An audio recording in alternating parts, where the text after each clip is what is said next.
Wait. Holy crap. Holy crap. Holy... Oh my god! I knew it! Ah! Today's video sponsor is GVG Mall, bringing you all the software deals you need, like Windows 10, Windows 11, Office 2021 with a new Windows 11 design, and even Windows Server 2022. For all of these, you can use my SKG discount code for 25% off, getting a Windows 10 serial key for only $16. Then use the key on your Windows settings and you'll have an activated system. So recently I managed to put my hands on the beta version of Counter-Strike 2, something that my brother found. And by around the same time I saw some people on the internet actually asking about the game's performance, if it would be worse, equal, or even better, especially on the newer CPUs with a lot of cache, like for example the Ryzen 7 5800X 3D, which is the gaming king of the AM4 socket.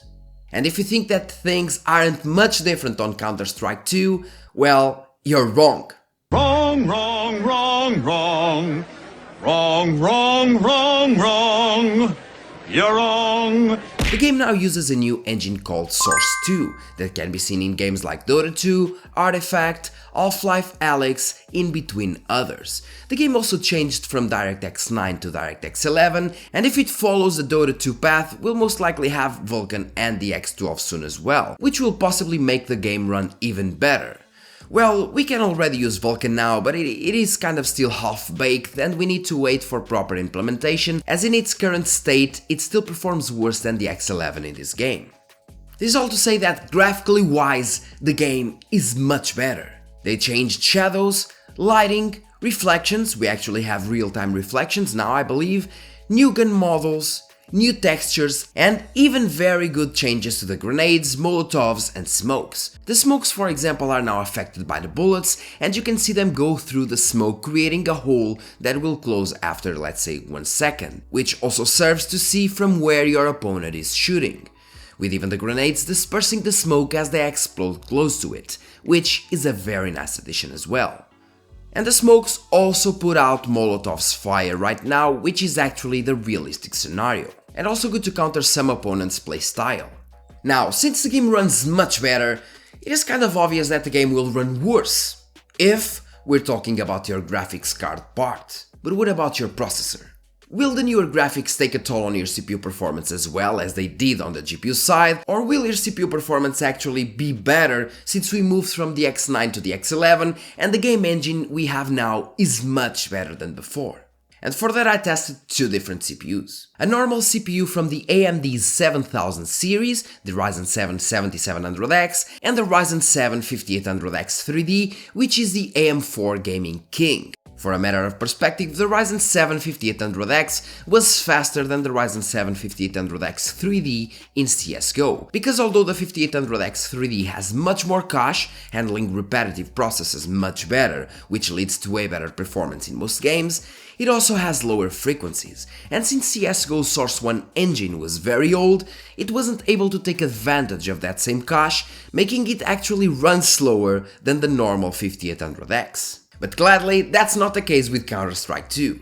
The first test I made was at 1080p low settings in both games, using 5 rounds on Dust 2 map, as the beta version currently only features that same map. As you can see, the Ryzen 7 7700X loses a bit of performance on Counter-Strike 2 compared to CSGO, as the CPU needs to process more data, but even with way better graphics and mechanics compared to CSGO, and on a beta version, the average FPS loss is only 50, which translates to about 7% performance loss, which is actually nothing. As for the 5800X 3D, things are completely different. If we had the normal 5800X here, we would most likely have lower FPS numbers as well, but since the 5800X 3D has a lot more L3 cache and Counter-Strike 2 can actually take advantage of that same cache, we had a performance boost of 88 average FPS, which is around 16% performance increase and great news for the X3D CPU owners.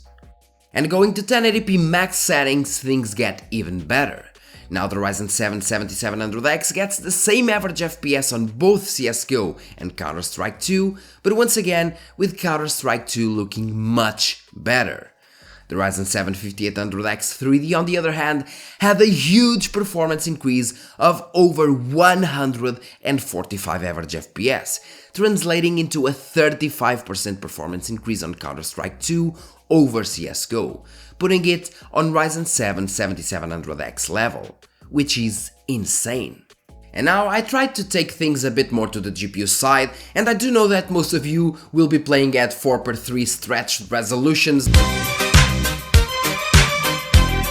We saw how CPU things would work on the 1080p resolution, and now we need to see how it will work in terms of GPU bottleneck side.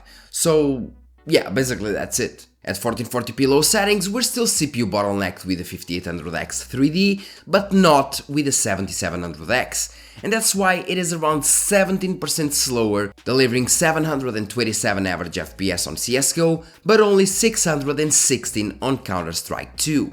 Once again, because the game is more graphically demanding. The 5800X 3D, on the other hand, was still CPU bottlenecked here, and still gaining performance due to its cache. In this case around 58 average FPS, which is not bad at all. And to finish the benchmarks, we have 1440p max settings, where I was still trying to push the GPU to the max I could to see how these CPUs would work in both games when GPU bottlenecked. But I guess it is more around the same. It seems that Counter-Strike 2 also takes a bigger toll on CPU side with all the new graphical effects, but the 7700X handles it pretty well, having once again an 8% performance decrease, which is basically nothing, but also pushing the GPU a lot more. While the 5800X 3D was still CPU bottlenecked on CSGO even at 1440p max settings, but almost reaches the GPU's full potential on Counter-Strike 2, basically delivering a 17% performance uplift, getting once again almost on par with the Ryzen 7 7700X, even with DDR4 and lower frequency. And well guys, as you saw, Counter-Strike 2 has much better graphics, lighting, shadows, some very nice details compared to CSGO. It overall looks just much better even on its beta version, so it will look much better once it's released. And for the X3D CPU owners, it will be much better, as the game now uses the Source 2 engine and the X12 or the X11 or Vulkan once it's released, I suppose.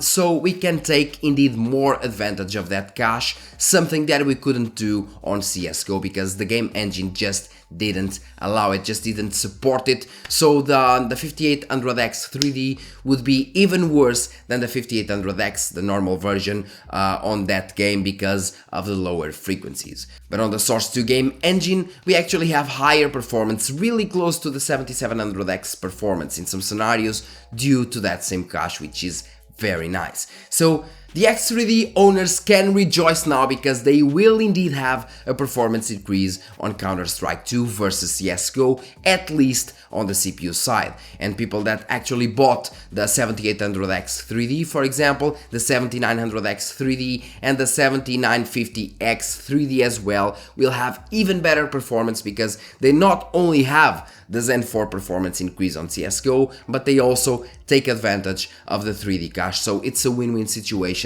for competitive players.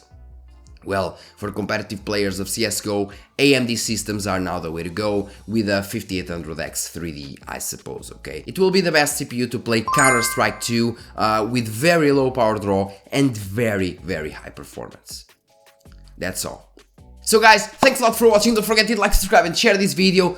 Don't forget, leave your comment in the comment section. Let me know what you think about the performance, and if you actually have access to the beta version of this game, let me know if you have one of these X3D processors as well. Let me know if the performance for you increased in terms of CPU or not, because in terms of GPU, I haven't tested with the 7900X TX, and I can tell you right away, that even with that card, at 1080p maximum settings at around 600 average FPS, even the 7700X would be pushing close to the 7900X TX, to the 7900X TX maximum limit, okay? So even at 1080p max settings, the game is quite heavier. So Counter-Strike 2 is quite heavier in terms of GPU side, but not that much heavier in terms of CPU side. So your graphics card will suffer a bit more, but even at low versus low settings, Counter-Strike 2 will look much better,